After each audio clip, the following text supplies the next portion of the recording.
ইতিহাস আপনাদেরকে শোনাবো। 5ই আগস্টের আমি একজন সক্রিয় কর্মী।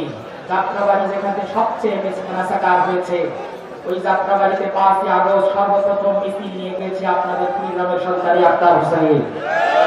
জীবনের বিনিময়ে যে ফ্যাসিস্টকে তাড়িয়ে দেওয়া হয়েছে, নতুন করে কেউ ফিরাউন হয়ে যদি আল কোরআনকে মাইনাস করে সংবিধান রচনা করতে চায়, তাদেরকে 5ই আগস্টের মতো দিল্লিতে নয় ওয়াশিংটনে পাঠিয়ে দেওয়া হবে। বাংলার জমিনে থাকতে হলে আল কোরআনের আইন মেনে থাকতে হবে। আল কোরআনকে বাইপাস করে মাইনাস করে কোনো আইন বাংলার জমিনে চলতে দেওয়া হবে না। 5ই আগস্ট কোন রাম বাম রক্ত দেয় নাই, জাহান্নামের লাকি রক্ত দেয় নাই, ইমরান এইডস রক্ত দেয় নাই। 5ই আগস্ট রক্ত দিয়েছে 3 লক্ষ মসজিদের 6 লক্ষ ইমাম এবং মুয়াজ্জিন। 5ই আগস্ট 56,000 বর্গ মাইলে যারা রক্ত দিয়েছে তারা মাদ্রাসার আলেম উলামা, তারা বিভিন্ন ইসলামী সংগঠনের কর্মী, তারা ঢাকা বিশ্ববিদ্যালয় সহ বিভিন্ন শিক্ষা প্রতিষ্ঠানের নবীন কুড়ি যারা বাংলার জমিনে আল কোরআনের শাসন দেখতে চায়। সুতরাং 5ই আগস্টে আমাদের রক্তের মাধ্যমে জমিন সিক্ত হয়েছে, আমাদের ঘামে এই জমিন উর্বর হয়েছে। এই শাহজালালের জমিনে কেউ যদি আবার গৌর গোবিন্দ হতে চায়, আমরা শাহজালাল হব। কেউ যদি রক্ষণশীল হতে চায়, আমরা ইখতিয়ার উদ্দিন মোহাম্মদ বিন বখতিয়ার খিলজি হব। কেউ যদি সম্রাট আকবর হতে চায়, আমরা নতুন করে মুজাদ্দিদ আল ফিসানি হব। কেউ যদি আবার সেই মুসাইলামাতুল কাজ্জাব হতে চায়, আমরা আবু বকর হব, ওমর হব, ওসমান হব, আলী হব। জীবনের বিনিময়ে হলেও বাংলার পবিত্র মাটিতে পবিত্র কোরআনের আইনকে বাস্তবায়ন করেই ছাড়বো ইনশাআল্লাহ। বাংলার জমিনে আল কোরআনের আইন চাই। 2 হাত উঁচু করে আমাকে সাক্ষ্য দেন। আল্লাহ এই হাতগুলোকে কবুল করুক বলে আমিন। হাত উঁচু করে উপরের দিকে রাখুন, আল্লাহকে জানাই দেন ও মাওলা।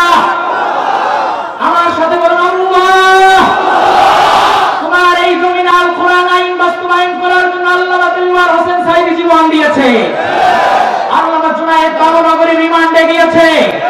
তাদের জীবনের বিনিময়ে, আমাদের রক্ত এবং ঘামের বিনিময়ে বাংলার জমিনে আল কোরআনের আইন বাস্তবায়ন করে দাও বলি আমিন। হাত নামায়। প্রিয় সুধী, কোরআন থেকে আলোচনা হবে, চলবে নাকি চলবে না? আওয়াজ করে বলুন, চলবে নাকি চলবে না মুসলমান?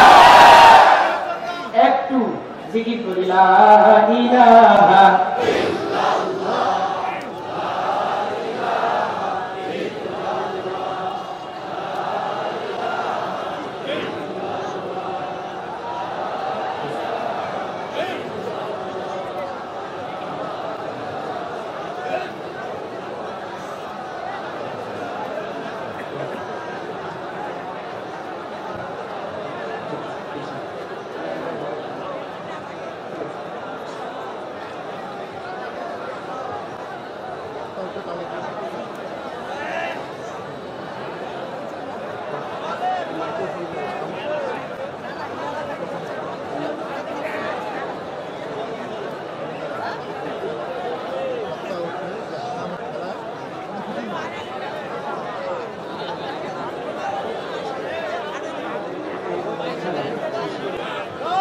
একটু জিকির করি করে লা ইলাহা ইল্লাল্লাহ। আর জোরে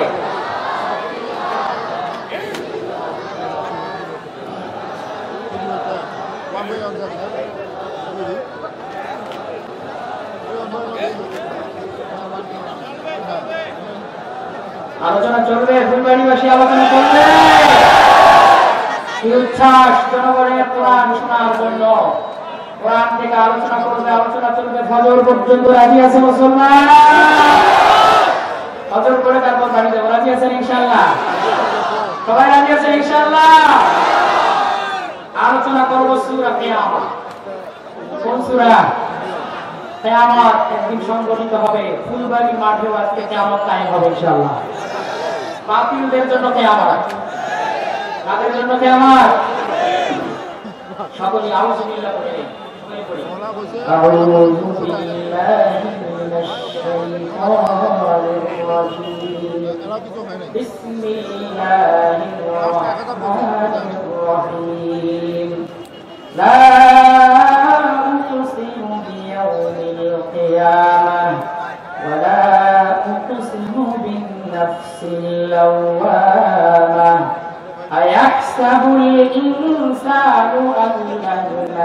عظاما ولا قادرين على أن نسوي بنانا لا أقسم بيوم القيامة لا أقسم بيوم القيامة I swear by the day of resurrection আমি পুনরুত্থান দিবস কিয়ামত দিবসের কসম খাই। আর আমাদের সামনে যে পৃথিবী, এই পৃথিবীতে এরকম ছিল। আল্লাহ রাব্বুল আলামিন কোরআন মাজিদে বলেন, আমি কিয়ামত দিবসের শপথ খাই। কিয়ামতটা কি আল্লাহ তাআলা কোরআন মাজিদের সূরা আবাসার মধ্যে জানিয়ে দেন। আল্লাহ বলেন, ইয়াউমা ইয়াফিরুল মারউ মিন আখিহি, কিয়ামত দিবসটা এমন দিবস, যেই দিন ভাই তার ভাইয়ের কাছ থেকে পালাবে। ওয়া উম্মিহি ওয়া আবিহি, মায়ের কাছ থেকে সন্তান পালাবে, বাবার কাছ থেকে সন্তান পালাবে। ওয়া সাহিবাতিহি ওয়া বানিহি, এমনকি বন্ধু থাকে বন্ধু পালাবে, বান্ধবীর থেকে বন্ধু পালাবে। লিকুল্লি ইমরিন মিনহুম ইয়াওমাইযিন শা'নুন ইউগনি, ওই দিন প্রত্যেকটা মানুষ নিজেকে নিয়ে ব্যস্ত থাকবে। আল্লাহ রাব্বুল আলামিন সূরাতুল গাশিয়ার মধ্যে বিশ্বনবীকে প্রশ্ন করে বলছেন, হাল আতাকা হাদিসুল গাশিয়া, ও নবী আপনার কাছে কি কিয়ামত দিবসের সংবাদ এসেছে? উজুহুন ইয়াওমাইযিন খাশিয়া, যে কিয়ামত দিবসে মানুষগুলো খুব শান্ত ক্লান্ত হবে, বিপদগ্রস্ত হবে। আমিলাতুন নাসিবা, তার চেহারাগুলো মলিন হয়ে যাবে।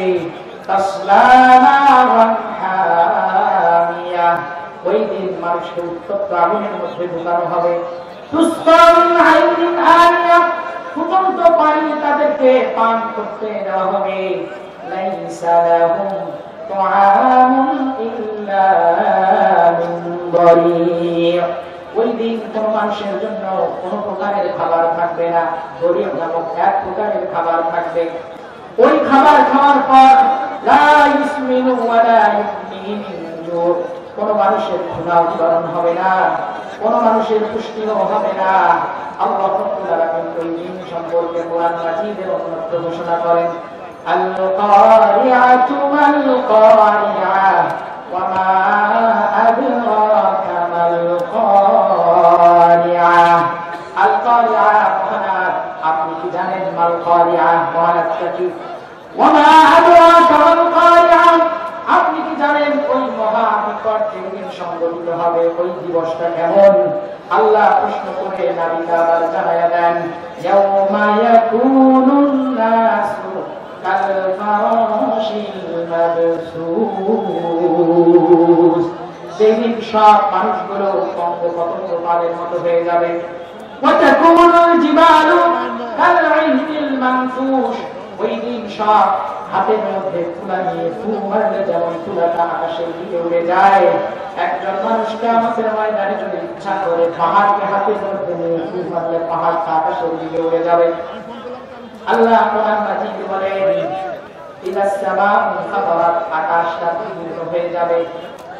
ওয়া ইদাল বিহারু ফুজ্জিরাত, সবগুলো সমুদ্র সেই দিন উদ্বেলিত হবে। আল্লাহ রাব্বুল আলামিন বলেন, ইদাশ শামসু কুবিরাত, সূর্যটা আলো হারিয়ে ফেলবে।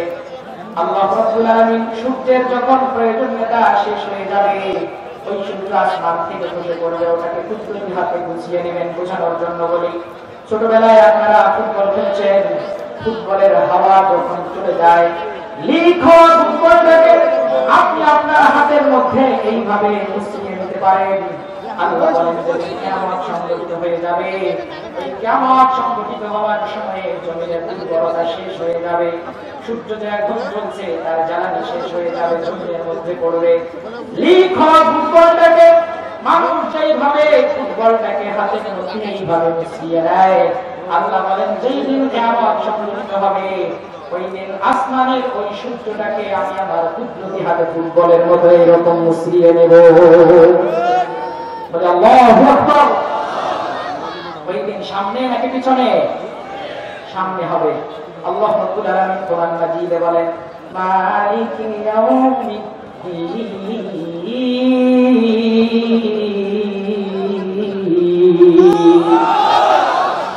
আল্লাহ বলেন ওই দিনের রাজত্ব হবে একমাত্র আমার। কোরআন মাজিদ আল্লাহ রাব্বুল আলামিন বলেন, লিমানিল মুলকুল ইয়াউম, আজকে রাজত্ব কার?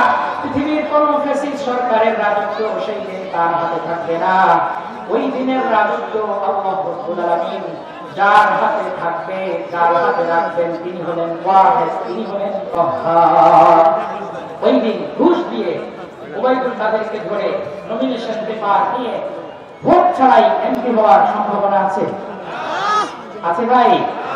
বিনা প্রতিদ্বন্দ্বিতায় সংখ্যাগরিষ্ঠ সংসদ সদস্য নির্বাচিত সম্ভাবনা আছে সেই দিন? আদৌ কি সম্ভব? ওই দিন যখন আসবে আল্লাহ রাব্বুল আলামিন বলবেন ওয়াহিদ কাহ্হার, এই যে দুনিয়ার সোলার সিস্টেম এটাতে শেষ হবে a long time ago, অনেক আগে there was nothing, কোনো কিছু ছিল না, but a great empty space, শুধুমাত্র একটা মহাশূন্য ছিল। there was no sun and no moon, চাঁদ ছিল না, সূর্য ছিল না।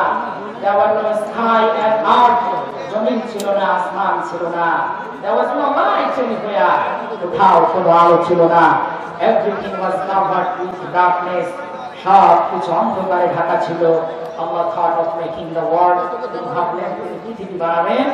He said be, তিনি বললেন হও, কুন ফায়াকুন, the world was made, পৃথিবী হয়ে গেল। সুবহানাল্লাহ, সুবহানাল্লাহ, বাড়িতে দিয়ে বলেন, আওয়াজে বলেন সুবহানাল্লাহ।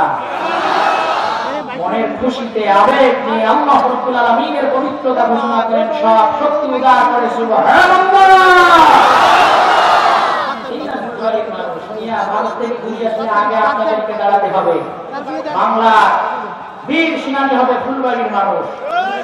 এই ফুলবাড়ি থেকে, এই খড়িবাড়ি থেকে আল্লাহর দ্বীনের কালিমার পতাকা পথ করে উঠুক, টেকে যায়। ফুলবাড়ির যুবকেরা একটা তাকবীর লাগাও, লিল্লাহি তাকবীর। আর যারা একদম স্লোগান করবে সবাই নারায়ে তাকবীর এবং আল্লাহু আকবারের স্লোগানে আকাশ বাতাসকে মুখরিত করে তুলবে, লিল্লাহি তাকবীর।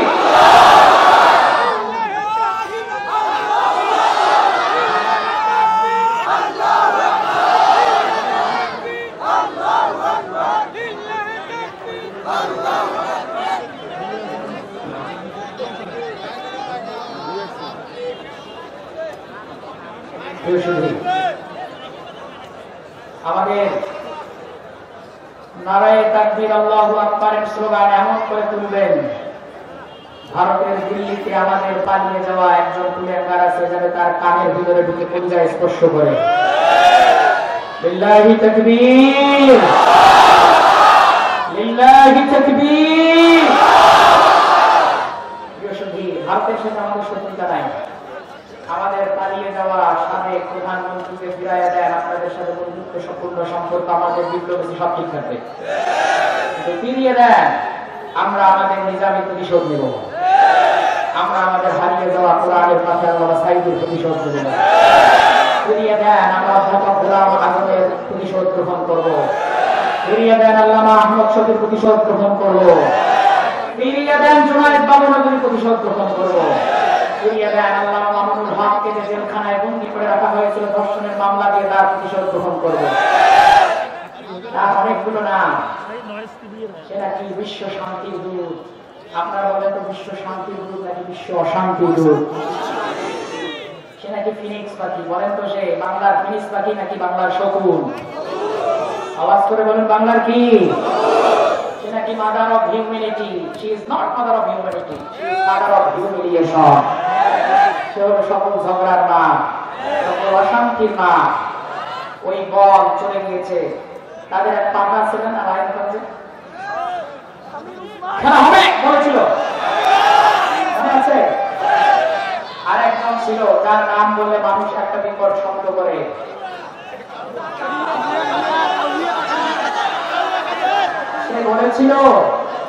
সে বলেছিল খেলা হবে। তারাও খেলেছে, বাংলা কামাল কামাল ছেলেরাও 5 আগস্ট খেলেছে। এমন খেলা খেলেছে, ফুটবলের গোড়ায় কিক করেছে, বল গিয়ে দিল্লি গোলপারে পড়েছে। বল নাকি চট করে ঢুকতে চায়, ফুলবাড়ি দিয়েই মনে হয় ঢুকতে চায় নাকি? বল যদি আবার চট করে ঢোকে, ঝপ করে আরেকটা কিক করবেন, বল আবার দিল্লিতে গিয়ে পড়বে। এই কথা বিশ্বাস করুন। যুগে যুগে যত ফেরাউন এসেছে, ফেরাউন এটা কোনো ব্যক্তির নাম নয়, এটা একটা লক্ষ্য। ফেরাউন মুসা আলাইহিস সালামের সময়ে ফেরাউন ছিল, ইউসুফ আলাইহিস সালামের সময়ে ফেরাউন ছিল। ইউসুফ আলাইহিস সালামের সময় যে ফেরাউন ছিল তার নাম রাইয়ান। ফেরাউন মানে হলো মিশরকে যারা শাসন করত তাদেরকে বলা হতো ফেরাউন, তাদেরকে কি বলা হতো? তাহলে মুসা আলাইহিস সালামের সাথে যে ফেরাউনের সংগ্রাম হয়েছে, ওই ফেরাউনের নাম হলো ওয়ালিদ বিন মাসআদ বা দ্বিতীয় মাসউদ বা আরমের কথা। ছাত্ররা ভাই মাইকটা ঠিক করে দেন, জনগণ কোরআন সুবহানাল্লাহ আওয়াজ যাচ্ছে, ভাই শান্ত হয়ে ভাই শান্ত হয়ে ঠিক করে দেবেন ইনশাআল্লাহ। আলোচনার সময় ঠিক হয়ে যাবে ইনশাআল্লাহ। প্রিয় সুধী, মুসার সময় ফিরআউন ছিল। ফিরআউন কারা? যারা ফাসা ফিরআউনুর রাসূল, যারা আল্লাহর রাসূলকে অস্বীকার করত।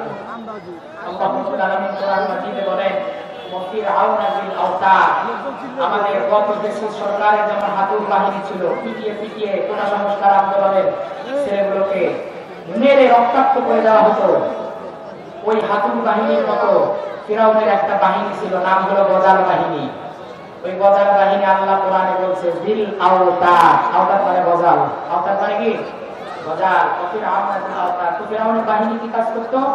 আল্লাযীনা তাগাউ ফিল বিলাদ, যারা জমিনের মধ্যে বাড়াবাড়ি করত, সীমা লঙ্ঘন করত, ফাআকসারু ফিহাল ফাসাদ, সন্ত্রাসী করত।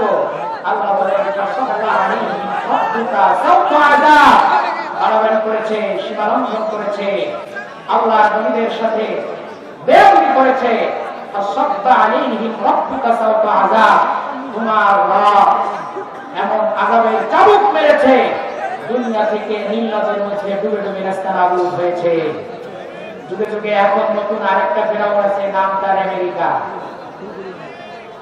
কিছুদিন আগে দাবানল হয়েছে ক্যালিফোর্নিয়ায়, লস অ্যাঞ্জেলেসে, হলিউড পাড়ায়। তারা ওই তার বিভিন্ন নাম দিয়েছে, প্রাকৃতিক দুর্যোগ। সেখানে শুষ্ক আবহাওয়ার কথা বলে, কাছে কাছে বাড়িতে দাবানল হয়েছে। তারা গ্লোবাল ওয়ার্মিং এর কথা বলে। আরে ভাই সব ঠিক আছে, এর পিছনে আরেকটা কারণ আছে। তোমরা আফগানে মুসলমান মেরেছো প্রায় 2 লাখ, তোমরা ইরাকে মুসলমান মেরেছো প্রায় 2.5 লাখ, তোমরা কাশ্মীরে মুসলমান মারো, তোমাদের ঘরে কাশ্মীরে মরে, তোমরা ফিলিস্তিনে প্রায় 40,000 মুসলমানকে মেরেছো। এগুলো কি আল্লাহ তাআলা দেখেন নাই? আওয়াজ করে বলুন, দেখছে নাকি দেখে নাই? আচ্ছা বলুন তো, সাদা দিলে আমেরিকার আর্নিং সোর্স কি? আর্নিং সোর্স হলো অস্ত্র বিক্রি করা। এখন অস্ত্র কার কাছে বিক্রি করবে? যারা যুদ্ধ করে তাদের কাছে। তাহলে পৃথিবীতে যদি যুদ্ধ না থাকে, তাহলে অস্ত্র কার কাছে বিক্রি করবে? যার কারণে তারা সারা পৃথিবীতে যুদ্ধ বাঁধিয়ে রাখে। আর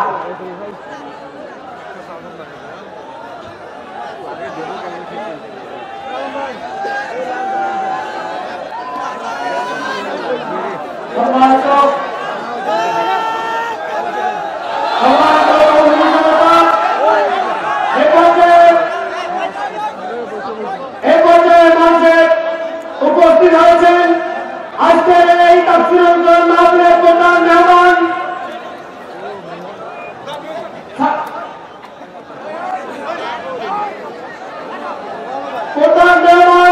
বিনিয়ামিন মোল্লা, সভাপতি ছাত্র অধিকার পরিষদ কেন্দ্রীয় কমিটি।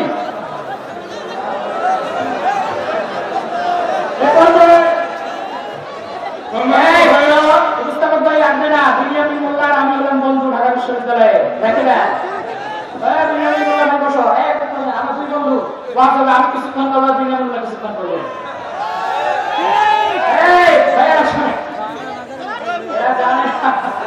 এরা জানে না কথা বলতে কোনো অসুবিধা নেই। বিনিয়ামিন মোল্লা ও থাকতো রহমান হলে, আর আমি থাকতাম মহসিন হলে। ওরা কোটা সংস্কার আন্দোলন করতো, আমরা ওদের পিছনে যাইতাম। ওরা ছিল নেতা, আমরা ছিলাম কর্মী। কিন্তু আমাদের আসল সম্পর্ক হলো আমরা ইয়ারমেট, আমরা বন্ধু। সেই 2018 সালের আগে থেকে 14-15 সেশন আমরা তখন থেকে আন্দোলন করি, আমাদের পরিচিত বন্ধু। যখন সময় হবে তখন কথা বললে মাইক ছেড়ে দেবো, আপনারা কথা শুনতে রাজি আছেন ইনশাআল্লাহ? আর যদি ভোটে দাঁড়ায় যদি ভোটে দাঁড়ায়, সে যদি সংসদে গিয়ে কোরআনের কথা বলে, তাকে ভোট দেবেন। রাজি আছেন ইনশাআল্লাহ? বন্ধুর মুখ থেকে শুনতে চাই সে সংসদে গিয়ে আর কোরআনের কথা বলবে, পারবে ইনশাআল্লাহ? ইনশাআল্লাহ কথা বলবে। আমরা দোয়া করব তার জন্য। রাজি আছেন ইনশাআল্লাহ? একটু আলোচনা চলুক। 1 নম্বর আয়াত। আমি বলতেছিলাম পৃথিবীতে যুদ্ধ বাঁধিয়ে রাখে কারা? আমেরিকা। এই আমেরিকায় সিরিয়া 3 ভাগ অঞ্চলে 1 ভাগ জায়গা দখল করে নিয়েছে। কোন ভাগ? ওই ভাগের মধ্যে তেল আছে।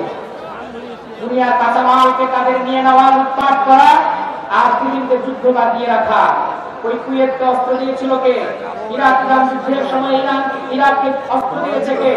আফগানের তালেবানদেরকে রুশের বিরুদ্ধে যুদ্ধ করার সময় অস্ত্র দিয়েছে কে? ওই আমেরিকা। তার কারণ অস্ত্র বিক্রি করাই তাদের কাজ। তারা সারা পৃথিবীতে অস্ত্র বিক্রি করে যুদ্ধ বাঁধিয়ে দেয়। অপর দিক থেকে তারা একটা ইউনাইটেড নেশন, তারা একটা জাতিসংঘ তৈরি করেছে, জাতীয় জাতিসংঘ। ওইখানে ভেটোদান ক্ষমতা রাশিয়ার আছে, ভেটোদান ক্ষমতা ইংল্যান্ডের আছে, ভেটোদান ক্ষমতা সেখানে ফ্রান্সের আছে, ভেটোদান ক্ষমতা সেখানে চীনের আছে, ভেটোদান ক্ষমতা সেখানে আমেরিকার আছে। একটা মুসলিম রাষ্ট্র নাই যারা ভেটো দিতে পারে। একদিক থেকে তারা সর্প হইয়া দংশন করে, অন্য দিক থেকে ওঝা হইয়া ঝাড়ে। সুতরাং ওই জাতি অজাতে জাতিসংঘ মুসলমানের অধিকার সংরক্ষণ করতে পারবে না। মুসলমানদের অধিকার সংরক্ষণের জন্য মুসলমানদের নতুন বাহিনী তৈরি করতে হবে। মুসলমানদের জন্য আলাদা জাতিসংঘ তৈরি করতে হবে, যারা সিরিয়ার মুসলমানের পক্ষে কথা বলবে, যারা ফিলিস্তিনের মুসলমানের পক্ষে কথা বলবে, যারা কাশ্মীরের মুসলমানের পক্ষে কথা বলবে। যদি নতুন করে নেটোর মতো মুসলমানের একটা সংগ্রামী বাহিনী তৈরি হয়, শুনে রাখো মুসলমান, ওই দিন আর বেশি দূরে নয় যেই দিন মুসলমানের পায়ের কাছে নেতৃত্ব এসে ধরা দিবে। দরকার আছে না নাই? প্রথম আয়াত আল্লাহ বলেন না মুসলিম বিয়াউমিল কিয়ামা, কিয়ামত দিবসের শপথ। এই সোলার সিস্টেমটা শেষ হয়ে যাবে। এই পৃথিবী তখন তৈরি করা হয়, তখন এইটা ছিল একটা বিন্দু। কলম দিয়ে যদি খাতায় ফোঁটা দেন, ওই ফোঁটা দিলে নোক্তার মতো একটা অবয়ব হয়, একটা স্ট্রাকচার হয়, দৈর্ঘ্য প্রস্থ হয়। এই দৈর্ঘ্য প্রস্থের যে আয়তন, ওই আয়তন থেকে আল্লাহ পৃথিবী সৃষ্টি করেছেন। সেটার ব্যাখ্যা দিয়েছেন বিগ ব্যাং বলে। স্টিফেন হকিং তার বইয়ে আ ব্রিফ হিস্ট্রি অফ টাইমে বিগ ব্যাং এর থিওরি দিয়েছেন। যে কথা স্টিফেন হকিং কত শতাব্দীতে বলেছে, ওই কথা আল্লাহ রাব্বুল আলামিন কোরআন মাজিদে প্রিয় নবীকে জানায় দিয়েছেন 1400 বছর আগে। সুবহানাল্লাহ। আল্লাহ কোরআন মাজিদে বলেন, আওয়ালাম ইয়াওয়াল্লাযীনা কাফারু আন্নাস সামাওয়াতি ওয়াল আরদ কানাতা রাতকান ফাফাতাহনাহুমা। আওয়ালাম ইয়াওয়াল্লাযীনা কাফারু, কাফিররা কি চোখে দেখে না? আন্নাস সামাওয়াতি ওয়াল আরদ, এই আসমান এবং জমিন কানাতা রাতকান, একটা বিন্দু ছিল। ফাফাতাহনাহুমা, আমি আল্লাহ তাআলা ওই বিন্দুর ভিতরে মহা শক্তি দিয়ে প্রবলভাবে বিকট আওয়াজের মাধ্যমে পুরো আসমান এবং জমিনকে তৈরি করেছি। সুবহানাল্লাহ। এখান থেকে সূর্যের দূরত্ব কত? 15 কোটি কিলোমিটার। মঙ্গল গ্রহের দূরত্ব 22.8 কোটি কিলোমিটার। বলি সুবহানাল্লাহ। আরেকটু জোরে বলি সুবহানাল্লাহ। বুধ গ্রহের দূরত্ব 5.8 কোটি কিলোমিটার। বৃহস্পতি গ্রহের দূরত্ব 77.8 কোটি কিলোমিটার। 77.8 কোটি কিলোমিটার এখান থেকে ফুলবাড়ি নাকি? কোটি কোটি কিলোমিটার দূরত্বে শুক্র গ্রহ, যার দূরত্ব প্রায় 10 কোটি কিলোমিটার। শনি গ্রহের দূরত্ব 143 কোটি কিলোমিটার। চিৎকার করে সুবহানাল্লাহ। আবার বলবো, ইউরেনাস গ্রহের দূরত্ব 287 কোটি কিলোমিটার। নেপচুন গ্রহের দূরত্ব 450 কোটি কিলোমিটার।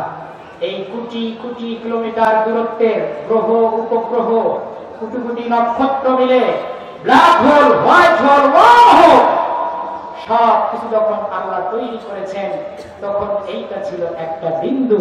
আল্লাহ বলেছেন হও, সাত আসমান সাত জমিন, এই সোলার সিস্টেম পুরো আকাশ জমিন এক বাক্যে হয়ে গিয়েছে। সুবহানাল্লাহ। আল্লাহ রাসূলের সাহাবী আল্লাহ রাসূলকে জিজ্ঞেস করলেন, ইয়া রাসূলুল্লাহ, ইয়া হাবিবাল্লাহ, আমরা যে খোলা চোখে আসমানটা দেখতে পাই, ওই আসমানের আয়তন কত? বিজ্ঞানীরা এখন আসমান কোথায় আছে টের পায় নাই। প্রথম আসমান, দ্বিতীয় আসমান তো আরো দূরের কথা। আল্লাহর পয়গম্বরকে সাহাবারা জিজ্ঞেস করলেন, ইয়া রাসূলুল্লাহ, আসমানের আয়তন কত? আল্লাহর পয়গম্বর নবী মুহাম্মদ সাল্লাল্লাহু আলাইহি ওয়াসাল্লাম জানায় দেন, ও সাহাবীরা, আসমানের আয়তন জানতে চাও? আসমানের আয়তন জানার আগে তোমাদেরকে একটা উদাহরণ দেই। এই পৃথিবীতে সবচেয়ে বড় মরুভূমি সাহারা মরুভূমি। সাহারা মরুভূমিতে যদি তোমার হাতের ছোট্ট একটা আংটি হারায় যায়, সাহারা মরুভূমির তুলনায় তোমার হাতের আংটি যেমন ক্ষুদ্র মনে হবে। আল্লাহ যে সাত আসমান বানিয়েছেন, ওই সাত আসমানের দ্বিতীয় আসমানের তুলনায় প্রথম আসমানটা ওই আংটির মতো ক্ষুদ্র মনে হবে। চিৎকার করে বলি সুবহানাল্লাহ, আরো আওয়াজ করে বলি সুবহানাল্লাহ। আমাদের প্রিয় নবী মুহাম্মদ সাল্লাল্লাহু আলাইহি ওয়াসাল্লাম তিনি মক্কার মসজিদুল হারাম থেকে নিয়ে শুরু করে মসজিদুল আকসা পর্যন্ত ইসরা করেছেন। সেখান থেকে নিয়ে প্রথম আসমান হযরত প্রথম আসমানে গিয়ে আল্লাহ রাসূল সাল্লাল্লাহু আলাইহি ওয়াসাল্লাম আদম সফিউল্লাহর সাথে সাক্ষাৎ করেছেন। দ্বিতীয় আসমানে ইয়াহইয়া এবং ঈসা আলাইহিস সালাম তাদের দুইজনের সাথে সাক্ষাৎ করেছেন। তৃতীয় আসমানে গিয়ে ইউসুফ আলাইহিস সালামের সাথে সাক্ষাৎ করেছেন। চতুর্থ আসমানে গিয়ে ইদ্রিস আলাইহিস সালামের সাথে সাক্ষাৎ করেছেন। পঞ্চম আসমানে গিয়ে হারুন আলাইহিস সালামের সাথে সাক্ষাৎ করেছেন। ষষ্ঠ আসমানে গিয়ে মুসা কালিমুল্লাহর সাথে সাক্ষাৎ করেছেন। সপ্তম আসমানে গিয়ে আল্লাহর পয়গম্বর ইব্রাহিম খলিলুল্লাহর সাক্ষাৎ করেছেন। বিশ্বনবী মুহাম্মদ মুস্তাফা সাল্লাল্লাহু আলাইহি ওয়াসাল্লাম চাঁদে নয়, মঙ্গল গ্রহে নয়, এই প্রথম আসমান দ্বিতীয় আসমান পেরিয়ে দুলক ভুলক ছাড়িয়ে সাত আসমানের উপরে সিদরাতুল মুনতাহাকে উপেক্ষা করে বাইতুল মামুরের উপরে আরশ আজিমে গিয়ে আল্লাহর সাথে বিদায় করেছেন। ওই বিশ্ব নবীকে ভারতের হিন্দু মহারাষ্ট্রের হিন্দু পুরোহিত কটাক্ষ করেছে। ওই কটাক্ষের কোন ধরনের প্রতিবাদ না করে বিজেপির সাংসদ সীতেশ নারায়ণ সে আবার সেটার সাফাই দিয়েছে। ভারত মনে করে ওই দেশ মনে হয় শুধুই তাদের। ভারতের মনে রাখতে হবে, ওই ভারতের স্বাধীনতা ফকির বিদ্রোহ ছাড়া হয় নাই। ওই ভারতের স্বাধীনতার পিছনে আমাদের পূর্বসূরি আলেম আব্দুল আজিজ দেহলভী রাহিমাহুল্লাহর অবদান আছে। ওই ভারত স্বাধীনতার পিছনে শহীদ তিতুমিরের বাঁশের কেল্লার গল্প আছে। ওই ভারত স্বাধীনতার পিছনে হাজী শরীয়তুল্লাহ এবং দুদু মিয়ার ফরাজি আন্দোলনের ইতিহাস আছে। ওই ভারত স্বাধীনতার পিছনে বারাকতের ইতিহাস আছে। ওই ভারত স্বাধীনতার পিছনে সিপাহী বিদ্রোহের কথা আছে। ওই ভারত স্বাধীনতার পিছনে রেশমি কুমার আন্দোলন আছে। ওই ভারত স্বাধীনতার পিছনে আমাদের সবার পূর্বসূরি আলেমদের বিভিন্ন ধরনের অবদান আছে। অসহযোগ আন্দোলন আছে। 1947 সালে শিববির আহমদ উসমানী, জাফর আহমদ উসমানী দুই জায়গায় স্বাধীন দেশের পতাকা উত্তোলন করেছেন। যেই স্বাধীন দেশটা ভারতকে আমরা মূলত স্বাধীন করেছি, ওই ভারতের মধ্যে বসে মুসলমানদের নবীর বিরুদ্ধে কটাক্ষ করা হলো, কোন ধরনের প্রতিবাদ করা হলো না। ওরা মনে করে ওরা ভারতে মনে হয় সংখ্যাগরিষ্ঠ, মুসলমানকে ওই পোকার মতো মারতে চায়।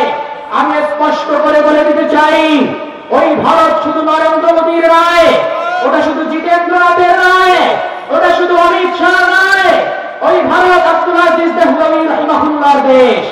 ওই ভারত আমাদের পূর্বসূরি আলেম কাসেম নানুতুবির দেশ। ওই দেশ হুসাইন আহমদ মাদানির দেশ। ওই দেশ আমাদের পূর্বসূরি আলেম করিম সিদ্দিকীর দেশ। ওই দেশ ডক্টর জাকির নায়েকের দেশ। তোমাদের সাথে লড়াই করার জন্য মনে করো না আমরা অল্প, এই বাংলায় আমরা এখনো প্রায় 20 কোটি, পাকিস্তানে প্রায় 35 কোটি, স্বয়ং ভারতে আছে 40 কোটি, আফগানে আছে আর কারে আছে। তোমাদের সাথে লড়াই করার জন্য আমাদের পরে 100 কোটি লাগবে না। বদরের প্রান্তরের মতো ফুলবাড়ির 313 জন যুবক দাঁড়িয়ে যাবে। ভারত নামক রাষ্ট্রকে বিশ্ব মানচিত্র থেকে চিরতরে নিশ্চিহ্ন করে ফেলা হবে।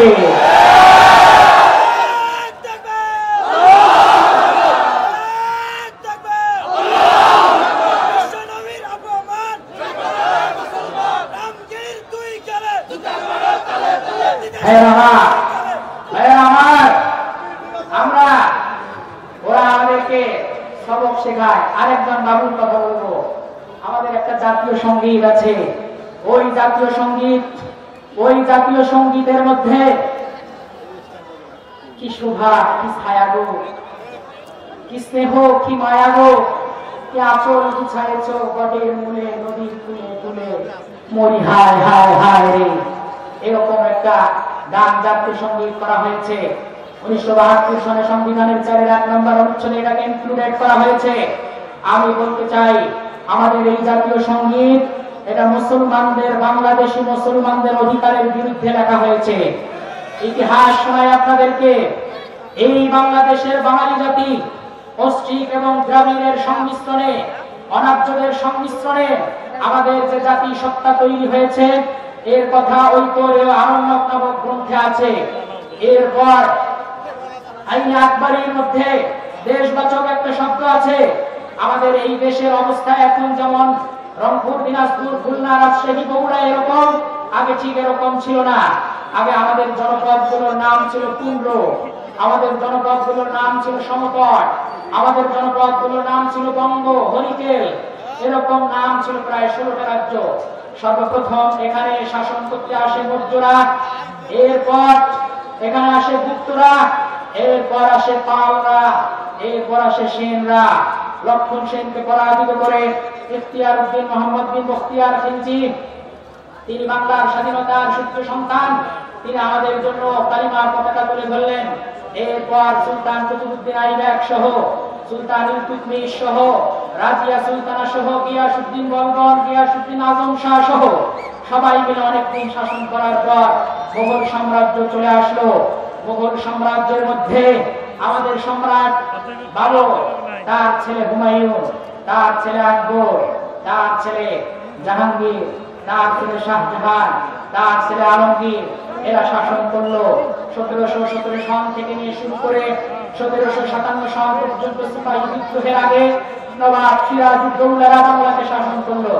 ব্রিটিশ ইস্ট ইন্ডিয়া কোম্পানি তারা আমাদের বিরুদ্ধে, মুসলমানের বিরুদ্ধে বিমাতাসুলভ আচরণ করতে থাকলো।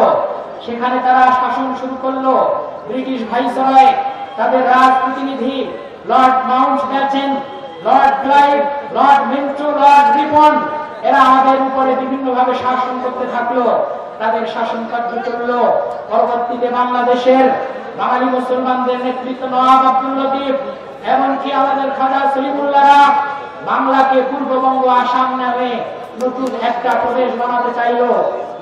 সেখানে সবার আগে দিল্লির বাবুরা, কলকাতার বাবুরা বাধা দিল, বঙ্গকে ভঙ্গ করা যাবে না। এমনকি ঢাকা বিশ্ববিদ্যালয় যখন তৈরি হয়েছে, তখন কলকাতার ইউনিভার্সিটির আশুতোষ মুখার্জি 18 বার স্মারকলিপি দিয়েছে, ঢাকায় যেন বিশ্ববিদ্যালয় না হয়, মক্কা ইউনিভার্সিটি বলে তারা কটাক্ষ করেছে। এজন্য পরবর্তীতে এই ঢাকা বিশ্ববিদ্যালয়কে বলা হয়েছে an excellent imperial compensation, একটি চমৎকার রাজকীয় ক্ষতিপূরণ। এই ঢাকা বিশ্ববিদ্যালয়ের বিরুদ্ধে সরাসরি রবীন্দ্রনাথ ঠাকুর বিরোধিতা করেছে। আর বাংলাদেশের মানুষের অধিকারের বিরুদ্ধে, বাংলাদেশের মানুষ তখন পাট আবাদ করত, বাংলাদেশের কৃষকরা পাট আবাদ করত, সেগুলো সব পাচার হয়ে যেত কলকাতায়। এজন্য নতুন প্রদেশের দরকার ছিল, আধা সামন্ততান্ত্রিক শাসন ব্যবস্থার দরকার ছিল, অর্থনৈতিক মুক্তির দরকার ছিল।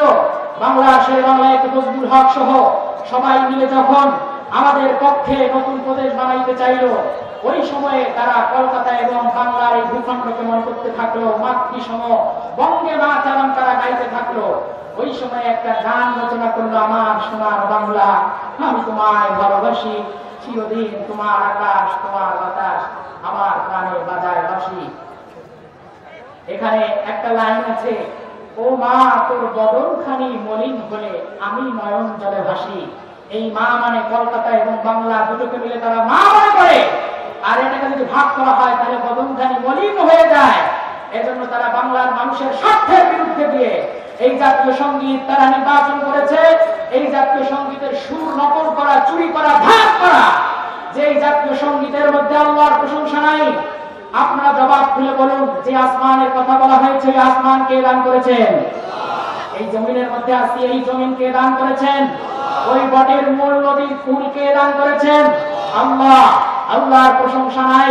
৫৬,০০০ বর্গ মাইলের 90% মুসলমানের দেশে মুসলমানদের অধিকারের কথা নাই, মুসলমানদের আল্লাহর শুকরিয়া নাই, মুসলমানদের অধিকারের কথা না বলে বরং বাংলাদেশ নামক রাষ্ট্র জন্ম হওয়ার আগেই যেই সঙ্গীত তারা বানিয়েছে আমরা ওই সঙ্গীত মানি না। আমরা ওই জাতীয় সঙ্গীতের বিরুদ্ধে নতুন একটা জাতীয় সঙ্গীতের প্রস্তাব করব এই ফুলবাড়ির মাহফিল থেকে, যেখানে আল্লাহর প্রশংসা আছে। যেই জমি আল্লাহ রাব্বুল আলামিন দান করেছেন ওই আল্লাহর গুণকীর্তন করে সংসদে যারা আগামীতে প্রতিনিধিত্ব করবে, যারা সংবিধান সংস্কার করছে, তাদের কাছে আমাদের উদাত্ত আহ্বান, রবি ঠাকুরের ধার করা, চুরি করা সুরের সেই জাতীয় সঙ্গীত আমরা মানি না। আমরা সূরা ফাতিহাকে জাতীয় সঙ্গীত দেখতে চাই। আগামীতে বাংলাদেশের জাতীয় সঙ্গীত হবে সূরা ফাতিহা। কে কে দেখতে চান? দাঁড়িয়ে আল্লাহকে শপথ করে জানায় দেন, জাতীয় সঙ্গীত হবে সূরা ফাতিহা। লিল্লাহি তাকবীর।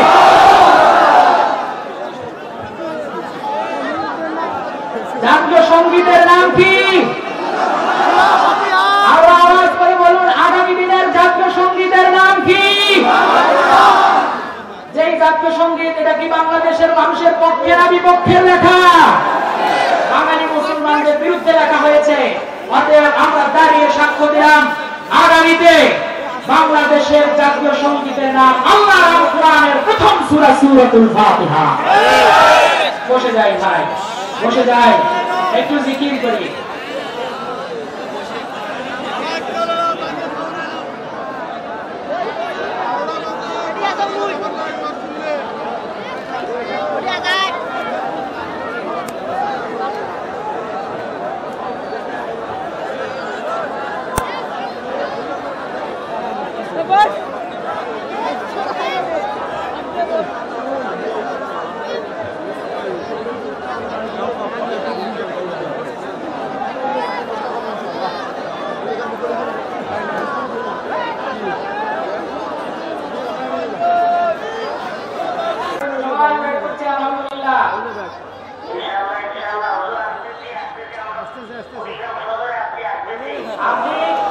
আপনি নিরাপদে আসেন, শান্তভাবে আসেন। এখানকার হাজার হাজার জনতাকে আমি ধরে রেখেছি, কোনো দুশ্চিন্তা করার নাই। ভাইয়াকে চলে আসেন।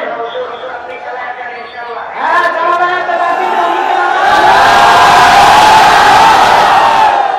ঠিক আছে, আমাদের নিরাপদে আসেন, আস্তে ধীরে আসেন। আমার সারা অপেক্ষা করবো ইনশাআল্লাহ। ঠিক আছে ভাই, বসে যাই। একটা স্লোগান দেন, লিল্লাহি তাকবীর। পক্ষ থেকে প্রধান মেহমানের আগমন, শুভেচ্ছা স্বাগতম। প্রধান মেহমানের আগমন, মাদানী হুজুরের আগমন, শুভেচ্ছা স্বাগতম। মাদানী হুজুরের আগমন, শুভেচ্ছা স্বাগতম। মাহফিল কমিটির পক্ষ থেকে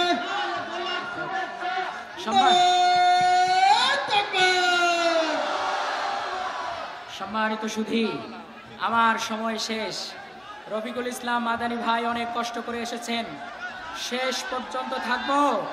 মাইক ঠিক করে দেন। প্রিয় সুধী, আমার রফিকুল ইসলাম মাদানী ভাই বলেছেন, ওই প্রধানমন্ত্রী মানে না যেই প্রধানমন্ত্রী কোরআন মানে না, ওই রাষ্ট্রপতি মানি না যেই রাষ্ট্রপতি কোরআন মানে না। এই কথা রফিকুল ইসলাম মাদানী ভাইয়ের একার নয়, এই কথা বাংলার 56,000 বর্গ মাইল মানুষের কথা। আল্লাহ কোরআন মাজিদে বলেছেন, ওয়ামাল্লাম ইয়াহকুম বিমা আনজালাল্লাহ ফাউলাইকা হুমুল ফাসিকুন। যারা আল্লাহর আইন দ্বারা বিচার ফয়সালা করে না তারা সব ফাসিক। ওয়ামাল্লাম ইয়াহকুম বিমা আনজালাল্লাহ ফাউলাইকা হুমুজ জালিমুন।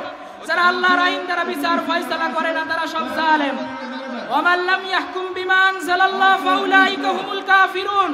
যারা আল্লাহর আইন দ্বারা বিচার ফয়সালা করে না তারা সব কাফের।